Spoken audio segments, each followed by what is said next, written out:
Welcome to episode 15 of Film Fanatics. Just gonna be us today, and we are gonna be reviewing Landman and Companion. I wanted to say something. Fair enough. Alright. Proceed. Yeah, to just clarify. Yeah, I just wanted to say it. I wanted to speak. But yeah, we just saw Companion yesterday, and then I actually finished Landman at the beginning of the week. Well, I guess last week now. Yeah, since Companion's really fresh, I think we should start with that. Works for me. Mm-hmm. But if you have seen either Landman or Companion, please comment down below what you thought about both of them. Yes. Give it a rating or give it a quick review down in the comments down below. And yeah, so we're gonna start with Companion. All right, I have a real rating for this movie. I didn't even say a rating. I have one. You have one? It's a real rating because my new rating system is increments of 0.5. I think for the pod it's better that way. If we just I'm fully committing. It's not about any pod or nothing. I'm committing to it. It's my personal system. I'm taking out these 0.1 margins. It's too insignificant. All right, so we'll go one at a time. Do you want to give your score out of 10? I give Companion an 8 out of 10. 8? Alright, I think I gave it an 8.5 actually. So, very nice. So we're both pretty close of how we think about this movie. Mm-hmm. But we're gonna start spoiler free, and then we'll indicate when we're gonna get into spoilers. For starters, I'll say the movie's hilarious. Wait, so if something was in one of the trailers, is it a spoiler? Fair game. No, it's fair game. Okay. Yeah, we'll get there. And that still, like, even though it's first act stuff. Yeah, it was it's pretty clear pretty quickly, but still shouldn't have been in the trailer. I agree.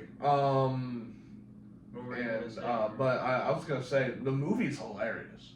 Yeah. It's a really funny movie. It is a funny movie. I got quite a few like big laughs from me, rather than just like Snickers, you know. It felt like it was written by like real people. Yeah, everything felt authentic. Yeah. Other than, you know. Yeah, true. No, obvious. The robots. But also all the acting across the board. Very good. All felt real and very good. Especially Jack Quaid being a big standout, I thought. He was very good, yeah. This was the best I think he's been in anything I've seen him in. Yeah, like Huey's a good role for him, but it's not really changing. No. You know? It's been pretty static. Huey's not the star of the show. No, not at all. Huey is to be fair, that's a behemoth of a cast. So Huey's kind of like it's like the appetizer. He's like the appetizer to the full course meal of like. That is not where I was Carl going with Urban that. and fucking No, Anthony I Starr. was kind of thinking like Huey's kind of like the audience's perspective almost. Yeah, the audience circuit. Yeah. So it's like you like him, but he's a little on the blah side, I guess. That's fair. Yeah. I mean, he's the ordinary man turned into a killer, essentially. Yeah, I guess. But anyway, yeah, this isn't the boys. We're not talking about yeah, we'll talk about the boys later this year when Gen V comes back. Nah, but he was all in on this one. Yeah, I thought so. He definitely it showed his range, because I never I mean, I got a hint of like his acting ability in Scream, and he was pretty good in that. This movie gave him a lot more to work with. Yeah, this gave him a lot, and I really enjoyed that, and we'll go into more of this character in a bit. And then Sophie Thatcher as as Iris. Mm-hmm. She was phenomenal, and I could see quite a good future in acting for her going forward. Yeah, I think so. I'd say so. Yeah. She's really good, and she's one of those actresses that keeps seeing that. I think this is only her 4th project. And she just keeps getting better. Well, that's good. Which is great. I want to get worse. Yeah, no, that's good. I don't really know the names of the other actors and actresses that are involved, but even they were all good. No, I wouldn't say there are really any standouts among the rest of the people. I'd say so. The chubby gay guy was chubby hilarious. Gay guy was funny. He was awesome. He was funny. Blanking on his name though. I like his at least his I don't character know. name. But he was hilarious. He was awesome. I'm gonna say like things that are spoiler. Can we just talk about the movie without I don't want to I don't know what to say without spoiling things, I guess. I mean, how did you like how it was shot? The structuring of the movie. You can talk about a bunch of stuff without spoiling it straight up. About stuff you liked without just going into story details. Like the story details.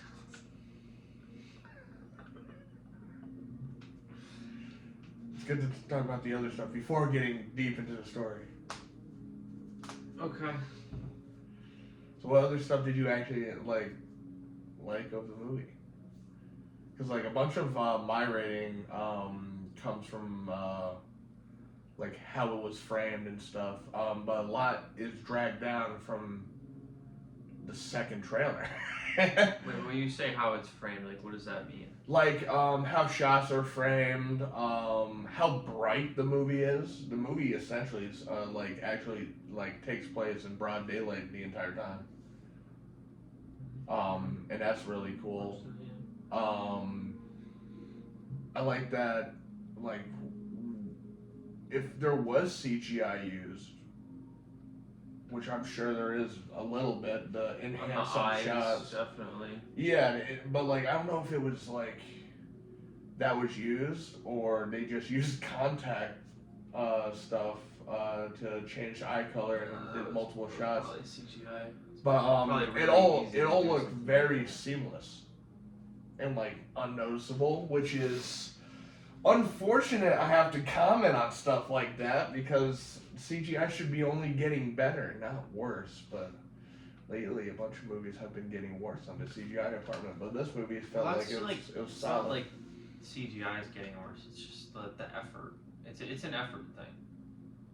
I wouldn't call it an effort thing. You don't think having good CGI is an effort thing? No, I think they're overworked as hell, and their deadlines are just way too ridiculous. I think it's a Hollywood problem, than a CGI artist problem. I think they're understaffed and overworked. Alright, that's another way to put it. Yeah, Hollywood sucks. I really just mean that like they need more. I mean, I'm kind of saying the same thing, just in a different way. Like they need more time, and they need to put in more work on things. Yeah, to hone in on certain things. Yeah, you know, I agree. But this movie, you know. Well, I mean, they won't like the CGI department. I don't think was asked to do a whole lot for this. Yeah, but what was used looked good. Mm-hmm. The minimal that was used, and most of it was like practical. You can tell, especially with like the scene in the trailer of her putting her arm over the flame. That was a cool, practical looking stunt. How can you tell practical versus CGI and something like that? It's just how certain things look. Like that was not fake fire.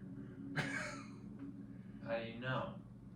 Because it looks real, and also there's behind the scenes stuff.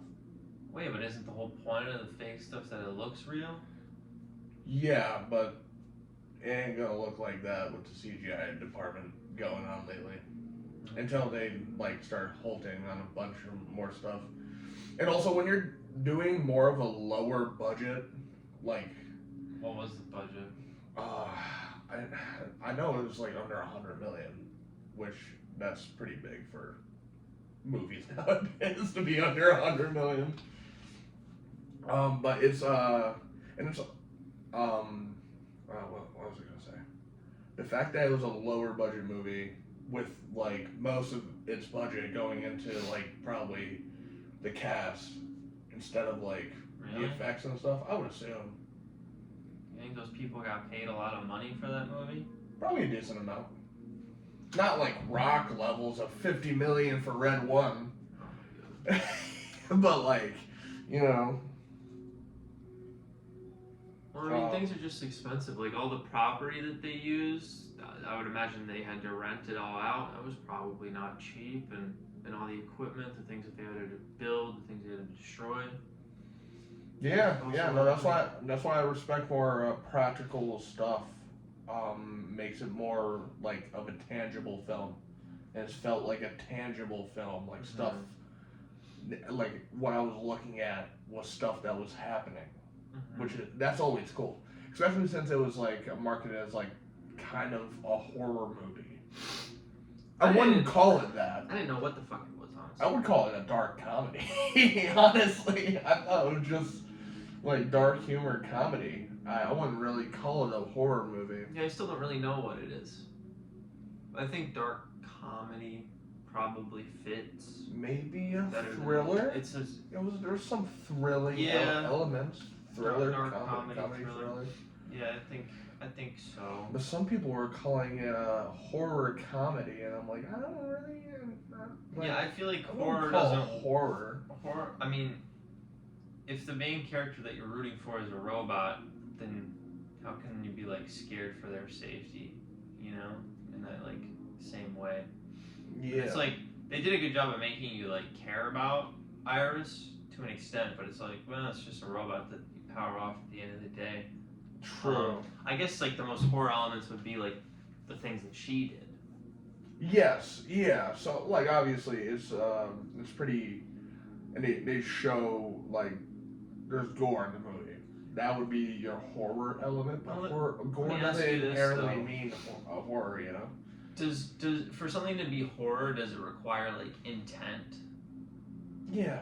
Like intent to kill, that kind of thing, rather than just like spontaneous. I mean, it has to has to be like there has to be some direction to be horror, like to play on some sort of fear. Yeah, nothing was. I would say that specific scene would play on a fear. There's a second robot in the movie. What up, Riley? What up? There's a second robot in the movie who happens to actually become frightening. So that's fair. That's fair. But on that note, we'll get into spoilers. So, but yeah, he's an 8 out of 10. I'm an 8.5 out of 10. So, if you do not want to get spoiled, click off. Just watch the movie. Or watch the movie. Then come back. But we'll be getting into spoilers now. Alright. So yeah, that scene in particular blew my mind. I was not expecting that. The fucking second robot. Oh, the reveal? Yeah. That blew. I was like, oh shit. That was cool. He was like, what? Oh my god, man. I think it was Chris. Chris, go to sleep. Yeah. I was like, huh? I was like, oh shit. And then the motherfucker essentially turned into T-100 and fucking, or T-1000. And yeah, that's a cool idea. Terminator. You stick a chip in its ear and you mod it so you shut off all of like the protective features, and then you can. It's like customizing a character in a video game. You can just slide the attributes like however you want. Oh man, the intelligence thing really cracked me up. I thought it was so funny. I didn't understand. So he made her stupid, and then she would just shoot herself in the head if he told her to. Like, does that really make sense? So it's like having zero autonomy. Automaton. I don't know. What's the word here? Autonomy. That's the one. That's the one. It's on the tip of my tongue. Of yourself, because you're just like so stupid that you think like whatever this person says is what you should do. So you're like, all right. That's why I'm guessing they were trying to play on. Like, I don't know. It's hard to grasp that because it's like what she would still have her memories that she already had, right? So it's like she didn't just turn into like a jolly dumb person. Like her entire demeanor was still the same. It was just like as if she was now in a state where she had to do whatever she was told. And I was just like, I don't know if that's necessarily in line with intelligence. I mean, it worked with the movie. It was that's fine. fair. But like her going 100%. See, that's what didn't work completely. Is her going 100% smart. Yeah, and then she's just like, well, what would happen if I did this? And I was like, yeah, that wouldn't end well. And I was like, well, what would happen if I did this? Yeah, and all those scenes were funny. Yeah, because you can't. Even though you can think about that, see, that's not what I had a problem with. It's just she didn't seem smarter. No, not really. She felt like the same character, which is fine. Well, they established. They said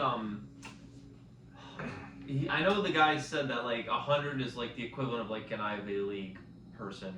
I don't remember what he said 0 was the equivalent to though. You remember that scene what I'm talking about? Yeah. It was like the flashback to when he got the robot. But it's like, so I guess 100 is like a really smart person, but it's not like beyond human intelligence or anything. But her plan didn't even work. She got in the car and then he shut the car off. She got a little ways down the road, but then he shut the car off. Like, if you have 100 intelligence, wouldn't you think that like, he can control the car remotely? But yeah, no, that didn't completely work for me. And then also, the first act didn't completely work for me. I don't think your microphone's on at all. Mine? No, I don't think either of our mics are on. Oh man. Yeah. All right. Well, we had some mic difficulties, so today's episode is gonna be micless, unfortunately.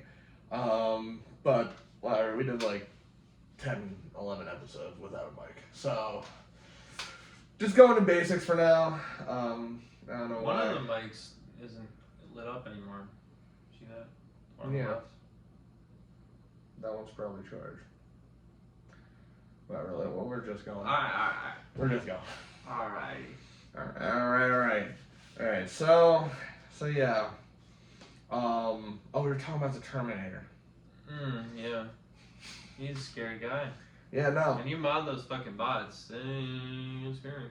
Kind of reminded me of like the Mountain after like season 4 or whatever. After he became a zombie drone. Frankenstein Mountain.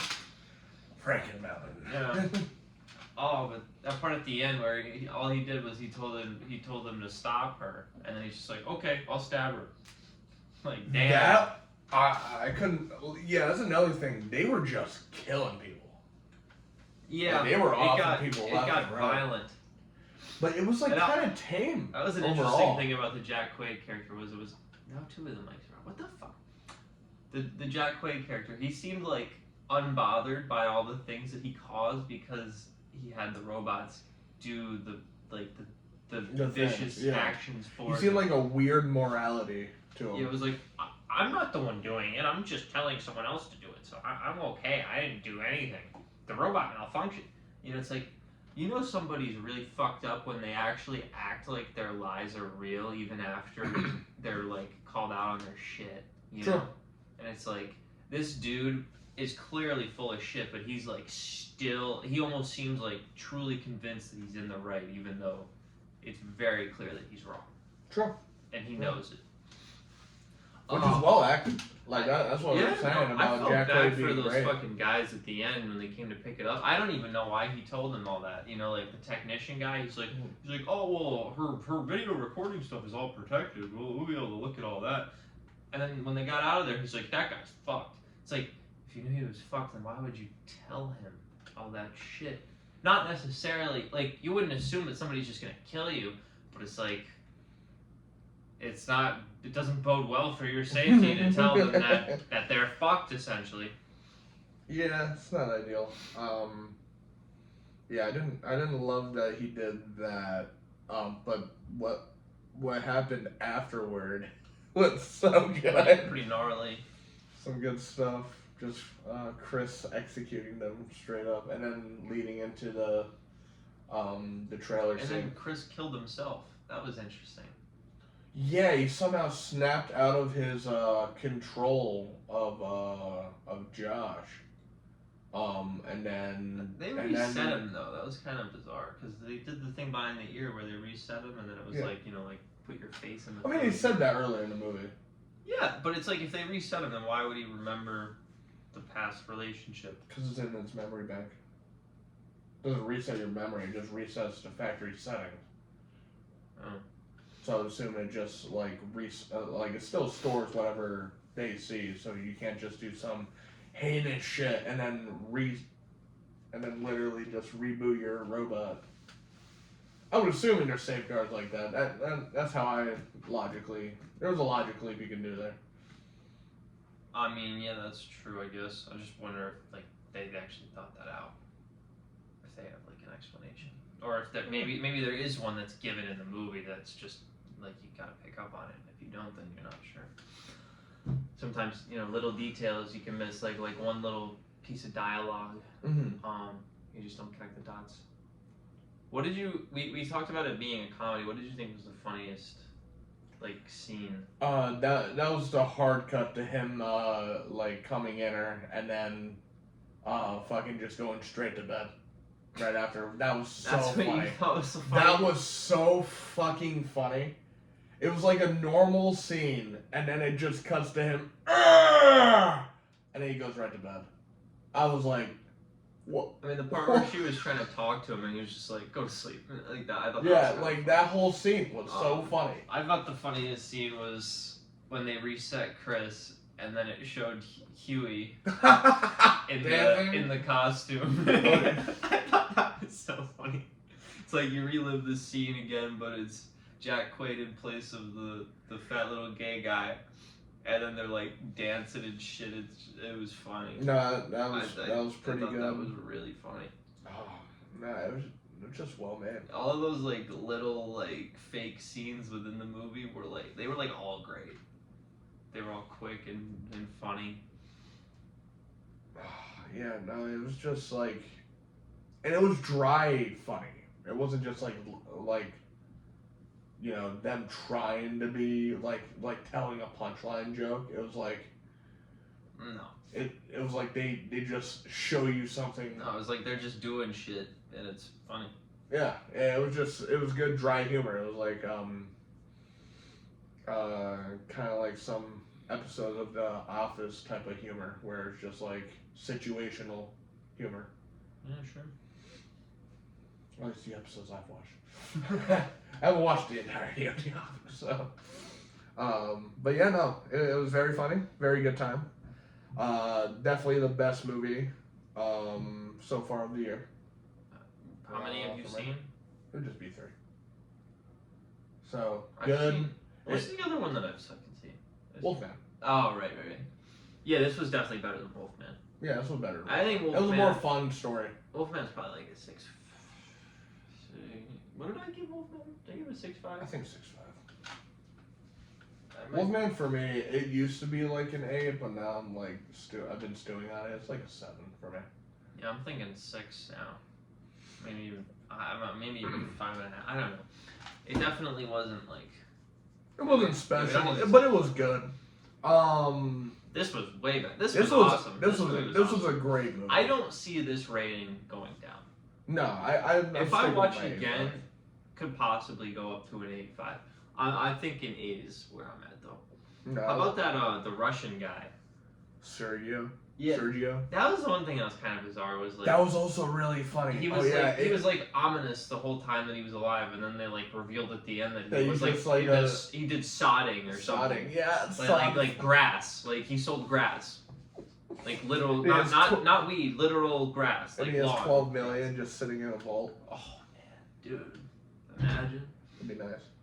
Fucking A, all that cash. Oh man, no, that was funny. Oh yeah, all of his passcodes are Stalin's birthday. Yeah, but it's even early in the movie, she asked him, Iris, she's like, "What do you do for work?" And he's like, "I do dark stuff. You don't have to know about that." He said some weird shit. He made it all weird. I think that just plays into like him being Russian. well, he was. I don't know any He was Russian. told that he was a Russian misogynist.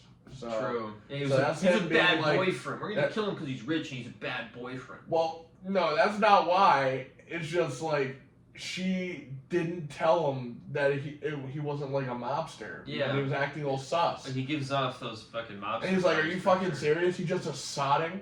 Yeah. Which that was a really funny reveal. He's like, "You're not a mobster." What? That was I thought the most interesting reveal, arguably, was that was a heist movie essentially. Yeah, that like when she killed him, the viewer did not know that they had staged her to kill him. Yes, it was just like shocking. It was like, whoa. I thought that they said that the robots didn't harm people. And then it's revealed later that they tampered with her settings. With a mod. They used like the terms like Gen Z terms like jailbreak and when they said fuckbot, I thought that was really funny. I was like, oh, what? And he's like, I don't like that hate term. to use the word fuckbot. Also, that was a great scene. That scene and tying her up. There's no easy way to say this, so I'm just gonna do it. You're a robot. You're a robot. No, but I have real memories, and I was like, see, that's when her acting was selling me right there. Like, that's when I started to think to myself, like, who could I do this to in real life? What? Like, trick somebody into thinking that they're a robot as like a prank, you know? Like, what if we like tied somebody up and man. like, I don't want to say put them to sleep because that's probably illegal. But I guess you'd have to put them to sleep in some way and then tie them up and then they wake up and they're like, and then you're just like, you cover them in like fucking like fake blood or something and you're like, you're a robot and you just killed somebody. Imagine. Dude, just Sam. Oh my god. Sam would probably be like, good, just shut me off forever. Throw me in the dumpster, please. Take my batteries out. I just remember another really funny scene. It's like,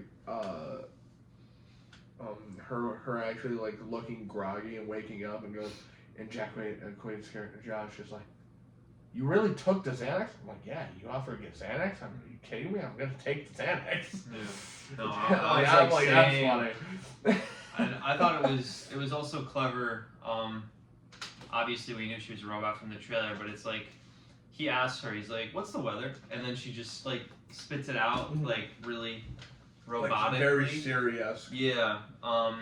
And he's like, "That never gets old."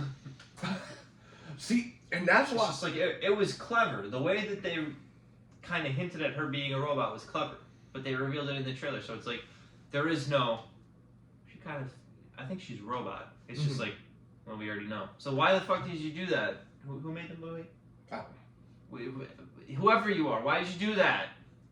Why did you tell us? Oh, well, I didn't want to know. I don't.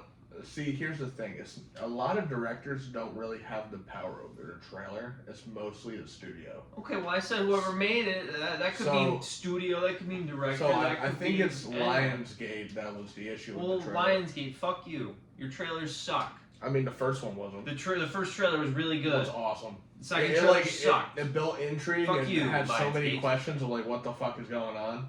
Then the second trailer just answered a lot of those Yeah, questions. you don't answer the However, questions. though, you use a trailer to create questions. You do not use a trailer to answer questions. However, I will say that even though we knew that big twist, that's not the big twist of like the movie. There's like so many twists and turns in that movie. Like the big twist was no, they knew what they were doing and staged her to do the thing. The murder. But and then you have another twist that he's not a mobster. That was a little twist. Another twist being the other gay guy being a robot. That was clever. And then it's good. And then another rug pull moment was the gay robot stabbing her and killing her right there. Like. Some good stuff. It's all good. It's pretty solid. And I also love the underlining themes of the movie, of like what the movie's trying to tell. Because it could be over like heavy-handed, and they didn't heavy-hand their messaging, which was good. Well, they did. One thing that's interesting is, at the very beginning of the movie, she says, "There's 2 times in my life where I felt whatever. The first time was when I met Josh, and the second time was when I killed him." She says that right at the start of the movie. Yet, throughout the entirety of the movie, it somehow felt like she never would actually kill him. And then it's like, how can you be surprised at the end when she kills him? Which, by the way, the electronic corkscrew, that was a gnarly scene there. That was that's a unique kill. I don't think that's ever been done in a movie. Into like the side of into the temple, really. And then he started bleeding out of his eye socket. It was fucked. It's good stuff. That was good. But yeah, I want to criticize them for revealing at the very first piece of dialogue is her revealing that she kills him. But at the same time, they kind of did a masterful job of like making it feel like it wasn't true in a way. Honestly, while you're watching the movie, I forgot she said that. Right. So and then when the dinner scene is happening, I'm like having that, oh shit, something goes down. Yeah. But yeah, the themes of the movie, like what they were trying to say is they were tackling abusive relationships and then overly controlling relationships, and I thought that was a cool. Oh, I didn't really get that out of that at all. Oh, I thought that was so obvious. I mean, like, I see what you're saying completely. I see how it would seem obvious, but like, me in my head, I'm just thinking like, this is fun. Wouldn't it be fun to make a movie where you have a fuckbot, and then it like kind of takes control of itself? Yeah, no, I always look at like the themes of certain movies because for a movie to be really good for me, it has to say something. It has to have a purpose rather than just pure entertainment. Which I'm okay with pure entertaining films. Mm-hmm. That's completely fine with me. But like with a movie, like a high concept movie, it has to have a reason to be like this high concept. Yeah, it was a fun movie. And this had all of it, and it was a great movie, so I recommend it. And it's really interesting too how in like trailers can be misleading in a lot of different ways. Like that one scene in the trailer where he holds the gun to her head. That was one of those non-real scenes. Yeah, so it's just like when you see something crazy in a trailer, it's not necessarily what you think. Yeah. Yeah, no, it's good stuff. But yeah, no, I got nothing else to say about this. I'm ready for the man of them. For the Landman. Alright. So, we're going to go into Landman, and if you haven't seen the show, go see the show. Because there's no way to describe this show without spoilers. Well, I can say a couple things. You can say a few non-spoiler things? Yeah, the way that they handled just all the elements of the oil business, I just think it, obviously I'm not a fact checker on that stuff, so I can't tell you what they did right and what they did wrong. I'm sure they were pretty... It felt incredibly authentic. Mm-hmm. And it was just crafted in such a masterful way that it didn't, as it pertained to the oil business, it didn't feel like a TV show. Other elements of the show felt very television, but the oil business, the workers, the things that they were doing, some of the consequences of just being in that business felt very authentic and were very well done. And I think that's one of the things that Yellowstone got a lot of praise for, was just like the cinematography, the environments that they shoot in, and just like how it's shot, the lighting, and just like just a feeling of like love and passion for what you're making, down to like the core of what it is. Yeah, that's one of my pros too. The cinematography was definitely every shot, even like some of the sunset shots. I was like, wow. Yeah, just some beautiful looking stuff, and they're literally like just doing desert most of the time. Yeah, it's crazy. You're making the desert look cool. Texas, bro. Yeah, no, it's some good stuff. But yeah, let's get into fun little spoilers. Yeah. All right, so if you don't know, they showed us star a pretty stellar cast. I don't know. I mean, I know Demi Moore is like a famous person from like 20 years ago, she's barely in the show. John Hamm is awesome. I love Monty. Yeah, he's just not featured heavily in the show either, I would say. You were underselling him. You think so? Oh yeah, he's in it a lot more than you think. I feel like he wasn't. I mean, these are long episodes. He's probably in every episode, but only for a couple minutes. I think he's in every episode except the last one. Oh, because we're doing spoilers, right? Yeah. Is he in a coma or is he dead at that point? I think he dies he's at the dead end. by the end of the episode. By the end of the episode, yeah. That becomes a reaction from his daughters and Demi Moore. By the way, even though Demi Moore was underutilized in the show, yeah, she was really good in that the last stretch. 2 episodes really showed why Demi Moore is in the fucking show. And I'm assuming they're getting season 2, or if they do, that she's going to be a much more prominent character. Yeah, her face looks pretty fucked up though, like a lot of surgery. Yeah. Just it's kind of jarring to look at a middle-aged woman who looks like, because it's funny because it doesn't make them look younger, it just makes them look different. Yeah. You know what I mean? Unnatural. Yeah. It's like it almost looks unnatural. Yeah. Mm-hmm. But it doesn't make them look younger. It's like you think that they would look younger, but she still looks like I would guess she's probably 55 years old. That's probably about right. I know that she's like mid-50s. So. Doesn't make you look any younger. I don't know why you're doing it. Maybe it gets rid of the wrinkles, but it just, you look off in some way. The texture of the skin, the shape of everything, it looks fucked up. I don't know. It's not natural, like you said. But we don't need to. I'm kind of going on a tangent. But yeah, no. The star of the show is Billy Bob Thornton. I don't think I've ever seen anything with Billy Bob in it before. He's fucking awesome. Billy Bob takes this show and he puts it on his back like the fucking Greek Titan Atlas. Tommy is one of my favorite characters now. He is so good. God. He's such a prick, but he's awesome. Yeah, he's a meaningful. He toes prick. the line, the line of being too much of a prick, and he never goes toward not enough. That's for sure. Yeah. But he only goes over the line a few times, mostly with his wife, who is really an obnoxious, somewhat insufferable person. But intentionally so like, and I love her character. Do you? I think she's awesome. But I'm also biased. I love the actress. I don't know who she is. So she's in 2 of my one is a show that I love called Heroes. She plays one of the main characters there, and she actually plays a multi-personality character. Oh boy. That gets different powers depending on the personality. Well, that's kind of fun.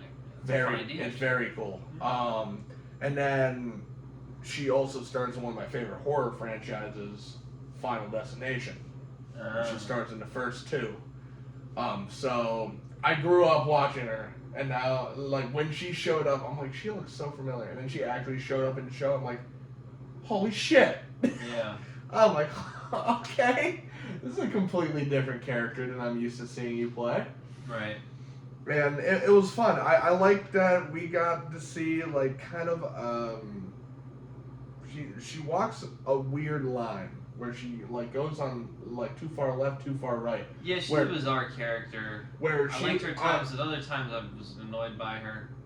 Where she's kind-hearted, but she's too, like, party and stupid. She's got a lot of the Glinda going on. Yes, she it's like she means well, but she doesn't know how to do it honorably, I guess. Like old stuff with the old people. It's kind of retarded, honestly. Like that would never happen. It just wouldn't happen. See, that's why it drags down it's the just show. Retarded. However, though, the strip club scene was so funny. You know what?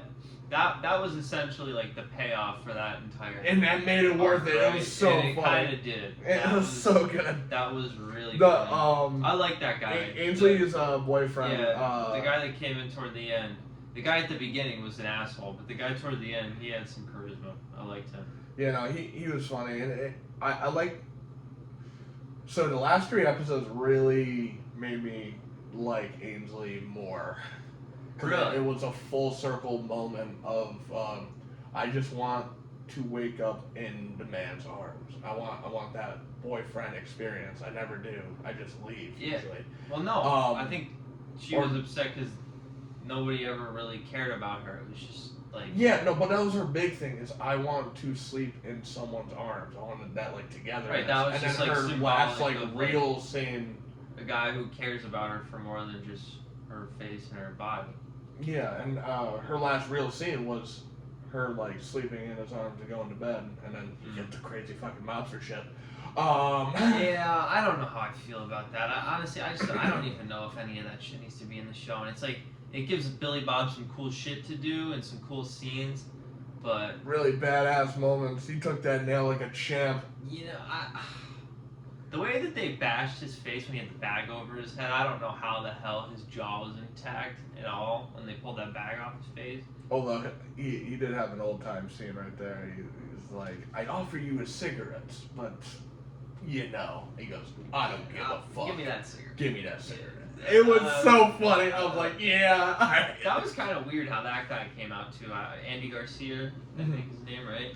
Just like, boom, hit him at the end. There's no way that they're not making season 2. Yeah, they like set up some things. There's no way they don't. But like subtly. It's not like this is the most successful show ever on Paramount Plus. Yeah, Paramount Plus is. And when you said to me it's a Paramount Plus show, I was like, I don't know. It's like I like that. Like I think this is the first show that got people to subscribe to Paramount Plus to watch it. Well, I guess technically the first show would be iCarly's reboot or continuation. Yikes! I don't know. I don't care.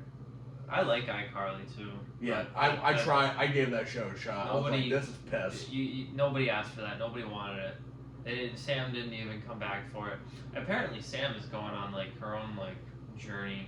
She wrote like a book that's done really well, and she's like touring now talking about it. It's about how she hates her mom actually. So She wrote that a long time ago. Yeah. I thought it was like from like a couple years ago, not that long, but I guess it's gained a lot of popularity more recently. Yeah. I think the book is called like I Was Glad When My Mom Died or something. It's like really fucked. Something like that. But anyway, Kayla Wallace as Rebecca. That was the good. lawyer. That was a lawyer. Good performance. However, though, I have a problem with the character that is essentially a woke mouthpiece for the first quarter of the show, and then actually, so I hated her. I was like, I just thought she was insufferable the whole show. Honestly. But like she was definitely like being like going heavy into the woke talking points. I didn't even really get that. I just thought that she was obnoxious and arrogant, but not in a likable way. It's like I tend to like kind of enjoy a little arrogance, but she just had no charisma. She was just like out to get everybody. Yeah. However, I love the scene where she's trying to be like, "You're fucked, Cooper. Like I can nail you to the cross right now." And then Cooper comes in and goes, "Yeah, don't sign that million, or we're not signing nothing." Yeah, like I don't know. Like if she's like that good of a lawyer, then how would he be able to out negotiate her? Well, they framed it in a way where it wasn't supposed to technically be like framed as a negotiation. However, it is. Nothing with his character works for me. How? At all. How? For starters, he does not feel like a part of their family at all. The three of them, Billy Bob and the two girls, they feel like they're actually like family. And then you just have this hillbilly who's I'm supposed to believe is their child. Like, no fucking way. I mean, I believe it could be Billy Bob's for sure. But here's the thing. Well, that mom is supposed to be his mom. Yeah, no, I know. But like, here's the thing. I completely buy into it because he clearly left that family and just like kind of was like, all right, I'm with you, Dad, here. Yeah, well, like way like early on. Like that was clearly before the show undercast. even started. He clearly. Yeah. So. But he just it doesn't work for me at all. He's not like I refuse to believe that he's related to them. That's it. No, that's not it. I said for starters. That's the first thing. Go ahead. The second thing is the whole relationship with that girl is just it's so stupid. It's like retarded. He like goes to the funeral and then she just like basically just like wants to like hug him and hold him and cry in his arms for some reason. It's like that. Just, I just don't. I like no. See, come on. That makes sense there, but it doesn't make sense that they would have a full-blown relationship. Yeah, and it's like you can't just point out like this is moving too fast. We shouldn't do this. Like you can't just say that, and then it's like, oh, they're aware of it, so that makes it okay. Like no, it just wouldn't happen. Yeah, no, that didn't. The progression there did not work for me. However, the initial scene of her just wanting someone to comfort her and like a shoulder to cry on type of thing. That's fair. Your husband kind of got some random guy who worked with her husband who she never met. Just it seems strange. I mean, it seems like she doesn't like most of her family. True. So that's true. But the progression was bizarre. No, the progression was no doubt about that. Yeah. The progression wasn't amazing.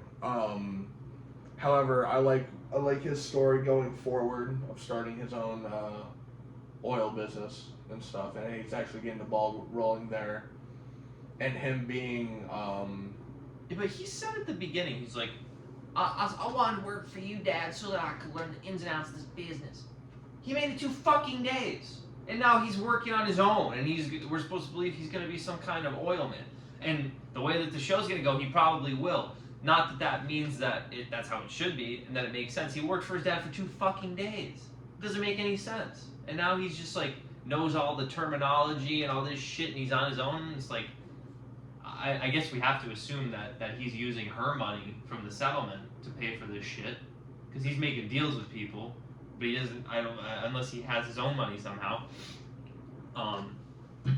Nothing with him.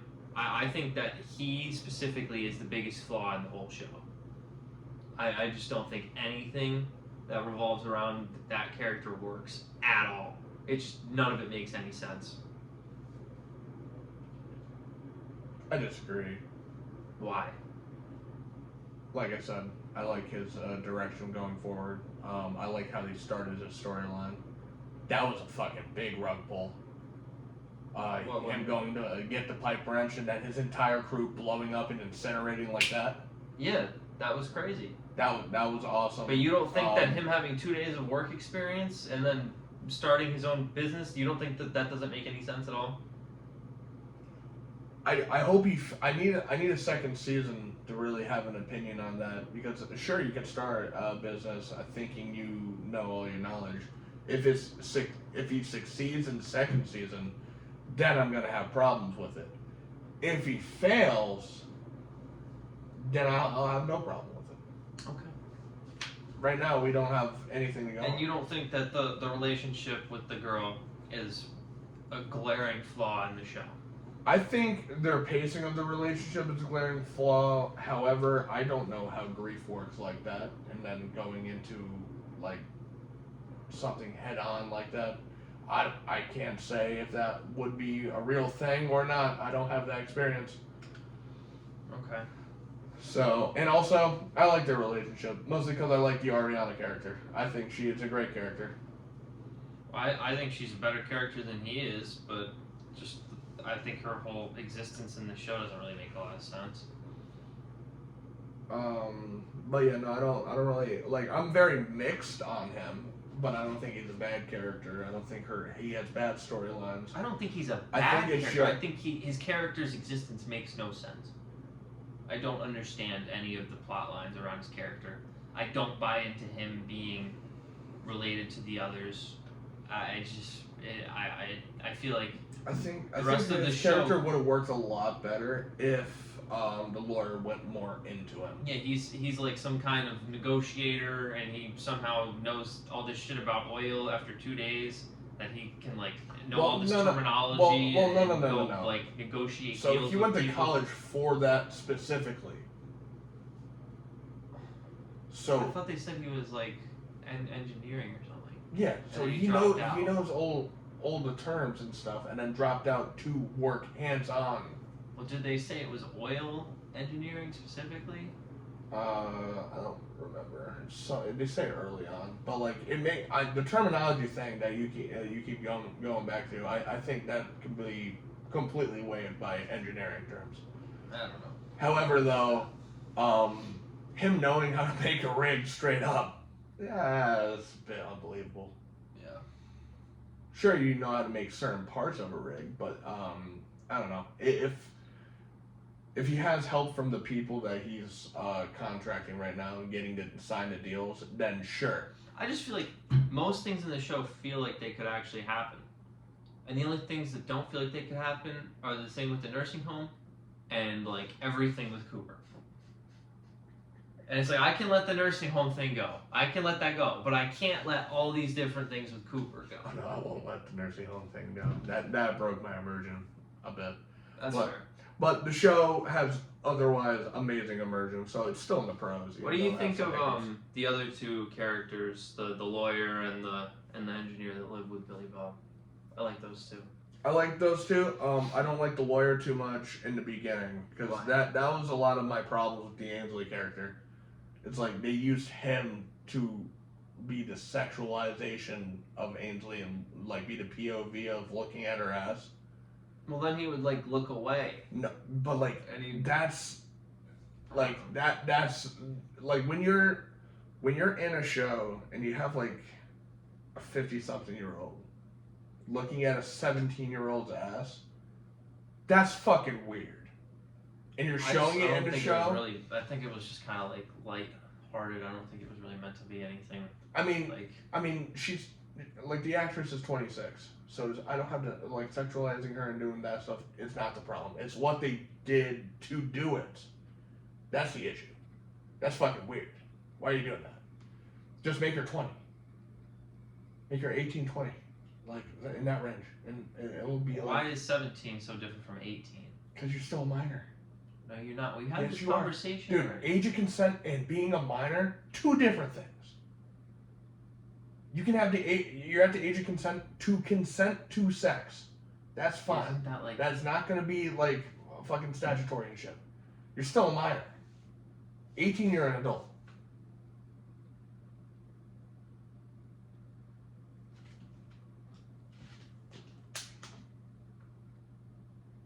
I thought it was tied to the age of consent. I thought that was... Okay. You know, two completely different things. I'm wrong. And that's why it's like, nah. And it's just, it feels gross. And also that age difference. In my mind, still, I'm like 17 versus 18. What's the big fucking deal? I get that it's the law, but it's how much is really different between a 17-year-old it's the character. and an 18-year-old?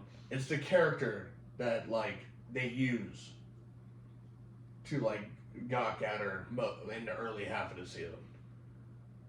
That's just inherently like, ew. That doesn't feel right at all. Okay. And a lot of my problems early on, that was like, why are we doing this? Like let the fucking people in her high school that she's gonna be attending. I mean, like, for me, I didn't think that like it was all about like sexualizing her. Like, as someone who had lived with like a girl who was in a similar age for a long time, like, honestly, if I was him, a big part of it would just be, I'm trying to work, I have an important job, and these annoying, obnoxious girls, the mom and the daughter, are like living in my house now. Like, I was honestly, a lot of it for me, I was thinking of it that way, not as much as like, oh, look at her butt, oh, I don't want to look at her butt. Oh, yeah, but like the first 3 episodes where I'm gonna look at her ass for a second and I'm gonna look away. Okay. And then going forward, they like corrected that, and it was like more him just being annoyed that they were in the house. Yeah, that was kind of like more of the vibe that I got the whole time. I know that they like showed close-ups of her ass, but like, that's the camera people. Yeah, like I said, I don't have a problem with that. It's the character that they use So to do that. Because he's old. Like in his 50s. Yeah, it was like, that's weird that you're choosing that character to be like, all right, this is how we're gonna lead in to the close up of her ass shot. Like that's just fucking weird, and I don't know why they chose to do that. I guess I just didn't really read into it that much. It was just jarring for the first 3 episodes. Okay. They did it like a lot, and I was like, "What?" I don't really remember it being that jarring. I mean, I just watched this. That's I'm not saying you're wrong. I'm just saying I had a different experience. I'm not saying that. I'm just saying that like that's why it's like fresh in my mind because I've like. Okay, I mean, I watched the show like a week before I told you about it. Oh really? So, yeah. So I probably finished the show like 2 weeks ago. So pretty fresh for me also. I thought you watched it a bit prior. No. Also, another flaw that was jarring early on was the product placement.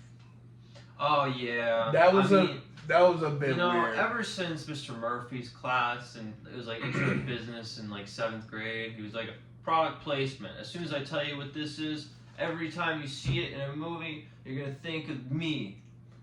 He was right. That's funny. No, so your product placement, it's like it's Madam Web level of bad early on. I don't remember anything being worse than Transformers. You remember that? With the Mountain Dew or the Bud Light? Yeah, all kinds of shit. They would have like Mountain Dew trucks turn into Transformers and shit. But it was about on the level with Bud Light, I think. Yeah. Because holy fuck, I get it. You're sponsored by Dr. Pepper. Mm-hmm. Let's shut the fuck up about it. Oh my god. It's like, it's one thing to just... and then it's gone. Yeah, that's true. It's like to have the objects on the screen is one thing, but then to like start talking about them. Yeah, like I need a Dr. Pepper. There was a scene with the scene with the Pop-Tarts too. Like that was kind of a funny little scene, but at the same time it was just like kind of.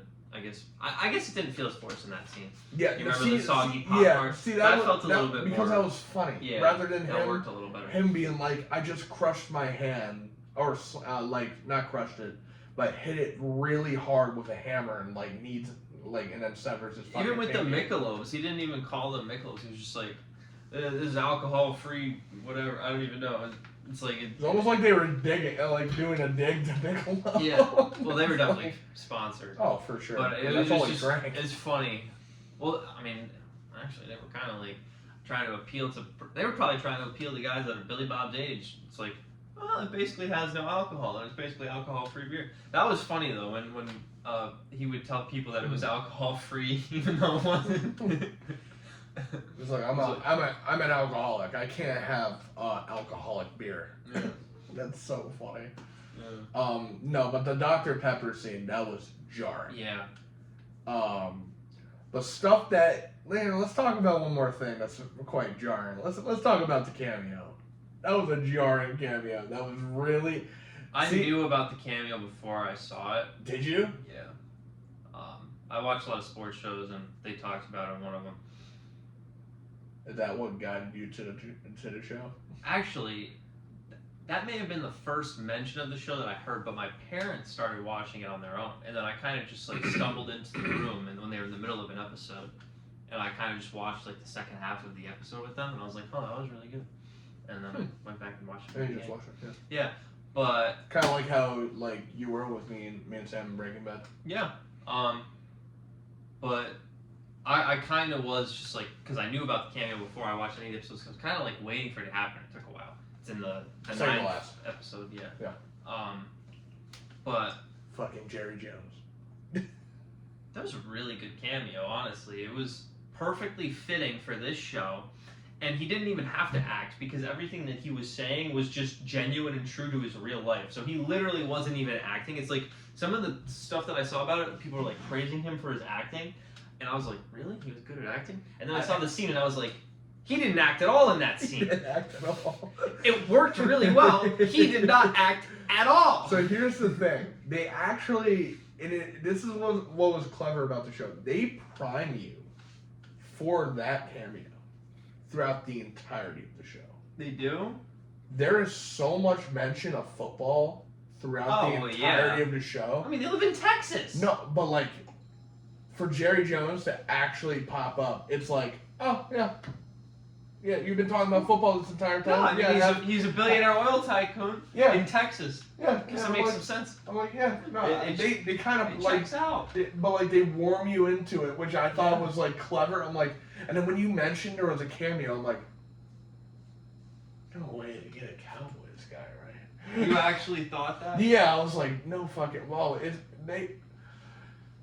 the show's a bit heavy-handed when it comes to certain things. Football was one of them. Well, I feel like that's just part of the whole Texas thing. But like in an oil show, you don't expect football to be as prominent. But football is like a pretty big point, especially with the Ainsley character going after quarterback.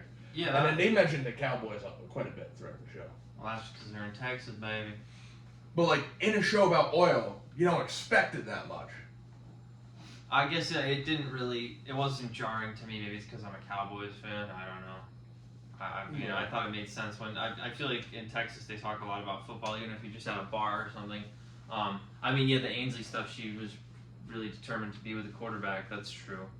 But I wouldn't really connect that to Jerry Jones cameoing in the show. I connected it to when you said cameo. I'm like, it's either going to be someone famous because they have a stacked cast. Maybe one of them had a connection to get someone big, or I was more thinking Dak Prescott was showing up. Yeah, that's fair. To think it'd be somebody football related. I wasn't thinking Jerry Jones, and he showed up. I'm like, yeah.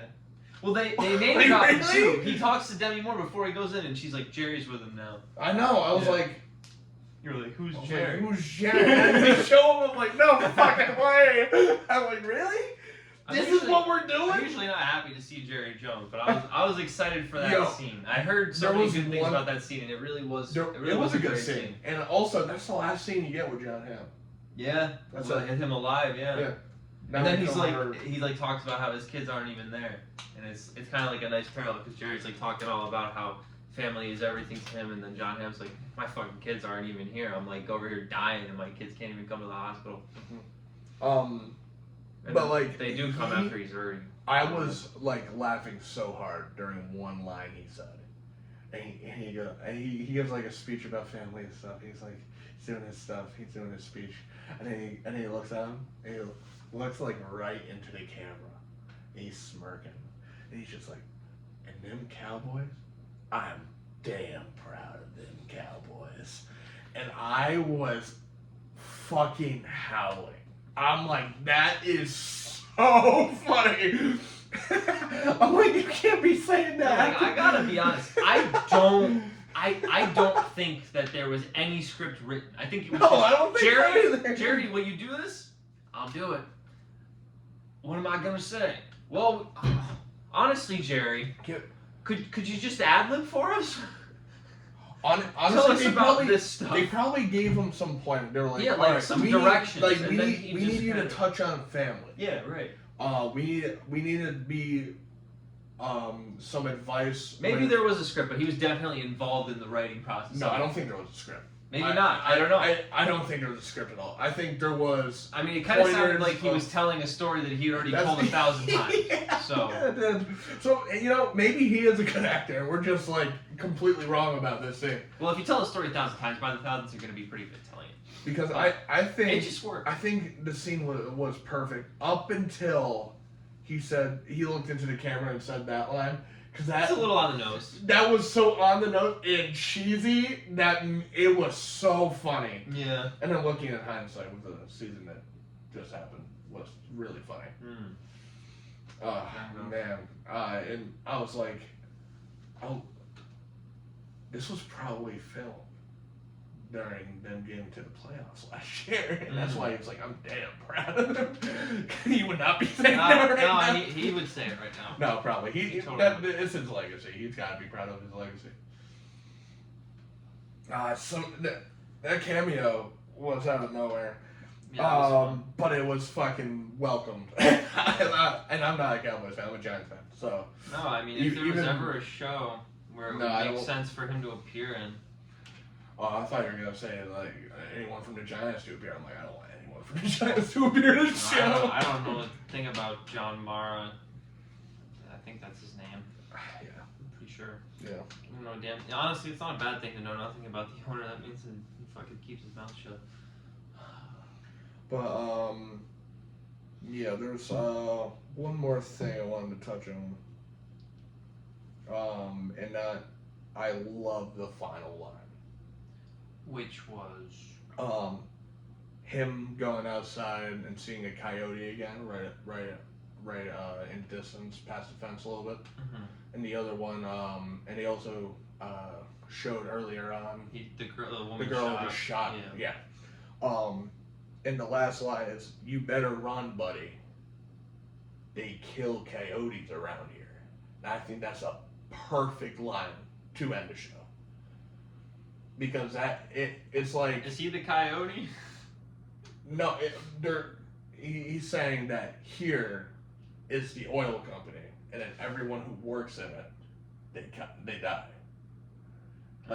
Like it's saying the oil. You know, that's kind of funny company too, because the employees die, the owner dies. It just choose you. It's like Billy Bob will probably end up dead if they make enough seasons of this show. But yeah, no, that line, for one, meaning it literally, like, hey, your buddy died like a few days ago. But also wrapping up the show nicely into, yeah, the oil company will fucking kill you, as you saw. Is no joke. Like, you see people dying brutal fucking ways. Yeah. The crushing of the pipes, that was fucking crazy. that was negligence and by stupid. that guy. Yeah. But like still, that's on the job. He got crushed and it was brutal. The incineration in the beginning of the show. Yeah, that was fucked. What happened to you? What is something like crush his hand or like arm or something? Yeah, somebody. That one guy got his hand crushed. Yeah. The hammer having to sever his pinky. Well, he didn't have to, but he's a stubborn fuck. It's just like he just cut it off. He's like, "You're not gonna help me faster? All right, all right. Oh, look at that. You gotta give me gauze or something so I can see my son." But yeah, like the fact that it's ran by felons and shit, essentially.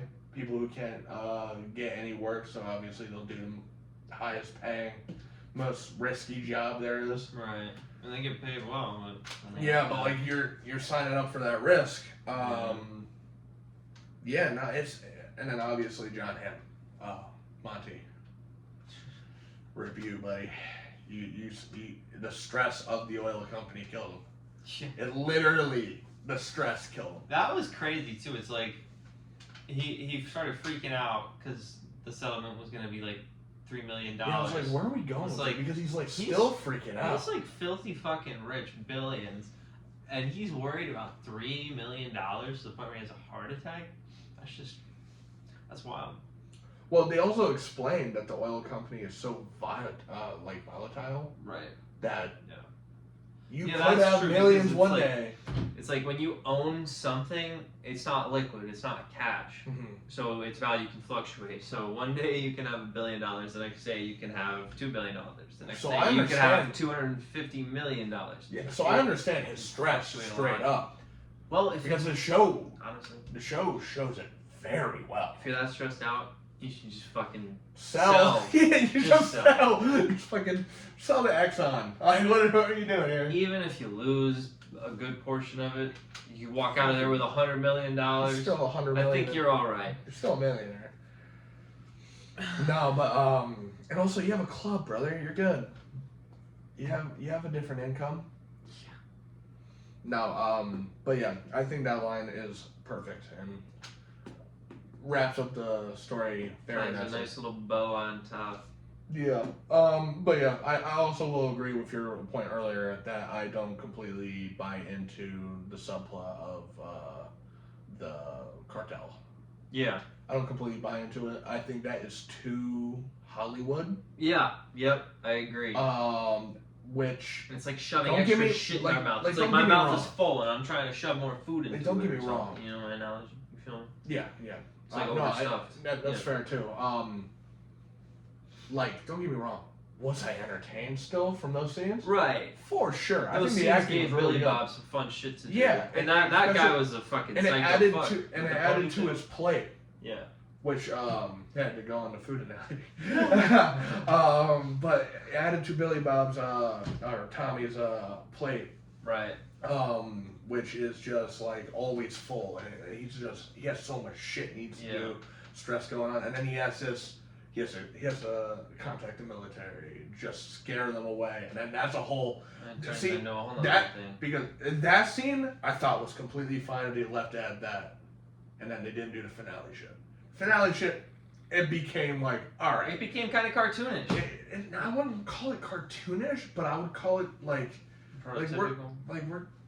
we're leaning into Breaking Bad here, right, and it wasn't Breaking Bad. Yeah. Like, I like Breaking Bad, so I like what I'm seeing, but it doesn't fit what I've been watching. Right. Like, there's enough stakes with this whole oil business without. And it was riveting. It was so yeah, good. Oh man. It's just a little overstuffed. Like, I don't care about oil. Like, I care.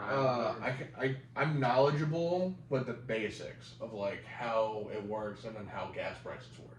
Mm-hmm. That's what I'm knowledgeable on. So I don't give a shit. Okay. This show made me give a shit. Yeah, it's cool. And I didn't give a shit, but now I'm like, it's cool. Another season of an oil show? Yeah. Give me more. Give me more. And then, you know what? Honestly, I don't need mob stuff with this. This is something. I'm cool with more cartel stuff now with what they left it on. Yeah, I mean, now they're clearly not gonna fucking go away. Yeah, go away. But like, I like how they ended the last scene. It's like, at least they he off goes, that fucking asshole. he goes, we'll be in touch. And he goes, see, we can't be friends. Yeah. I love that. See, that was like that. It's just that's why like, did they have to fucking that's the mobster I'm okay with, you know? I'm okay with that. No, there could be some cool elements there. The calm, collected, like, I can be your friend, but don't be fuck tension. with me.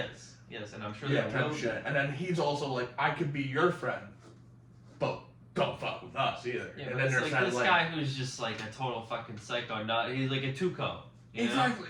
Don't get me wrong. I love Tuco, but I don't need a Tuco in this. Yeah. This doesn't need a Tuco. Yeah, we gotta just slow down a little bit. Like all the plot. Like what are all the plots here? Let's fucking run them down.